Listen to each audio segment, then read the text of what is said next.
Hey everyone, what's going on? It's Nigel here with honorsoles.com. Welcome to my channel where we talk all about sneakers. In today's video, I'll be doing a review of the Nike Air Ghost Racer. This sneaker was previously released in the 90s but was only recently re-released this year in brand new colorways. I'm sure some of you have came across it and may be wondering how they fare. So in today's review, I'll be sharing with you my honest thoughts on it. Without further ado, let's get right into it. As usual, we'll start off by breaking down some of the key features of the sneaker, the comfort level, the style, the sizing, and last but not least, where you can get them for the best possible price. So the first feature that we're going to touch on is the sneaker upper, which is basically the entire top material of the sneaker. And for this particular pair of shoes, the upper is actually made of a mix of material, including mesh, suede, and leather. And this is actually one of my favorite parts about this sneaker because it gives a really nice overlay design. As you can see, there's a mix of silver, black, and grey, which gives a really nice gradient look as well. One thing to note about this particular pair of shoes is that it isn't as breathable as I like it to be, so it may feel a little stuffy if you're wearing this on for long durations. Besides that, the stretch of the sneaker is definitely there. There is definitely enough room for you to wiggle around, enough stretch for you to have an unrestricted feeling. So the upper is actually pretty decent. Now the next feature that we're going to touch on is the midsole, which is basically the area that my fingers are going across right now. And for this particular pair, the midsole is actually made out of normal EVA foam along with some zoom technology incorporated into it. So this combined result is that it actually results in a midsole that is pretty responsive. I find that the cushioning is actually pretty substantial, so when you put this on, there's actually really good support from the feet, so whether you're wearing this to run or walk, you can actually really feel the nice cushioning along your soles. And this does help with comfort.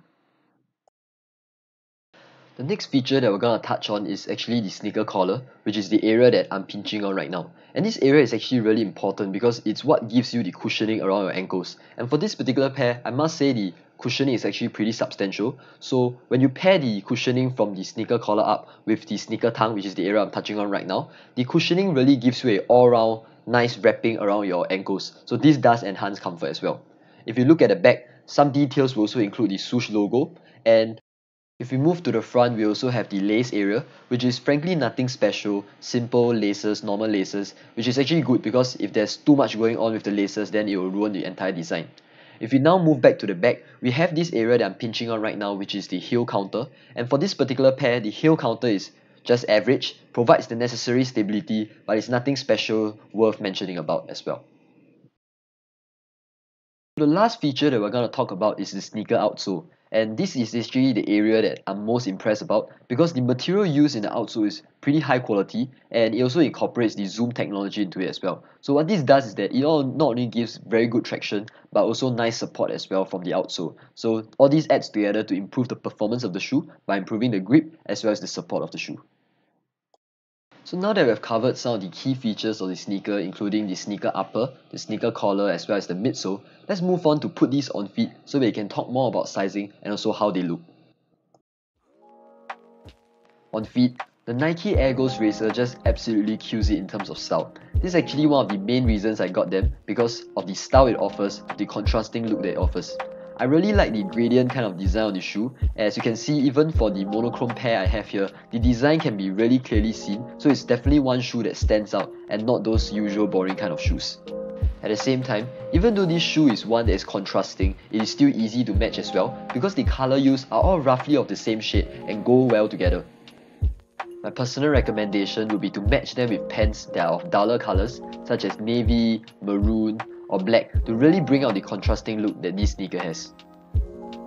For sizing, these sneakers run true to size, so I recommend sticking to your true size for the best possible fit. In fact, they are a little bit narrow at the toe box area, so for those of you with wide feet, you may have to go half size to one size up for a better fit. The Nike Air Ghost Racer retails for a price of 130 USD, which is honestly on the average end if you compare it to other similar shoes. But why pay retail when you can get them for a discounted price? Many fashion retailers such as Ant Clothing are offering them at huge discounts for as low as 69 USD. I'll link some down in the description below so you can check them out in case you'd like to make a purchase.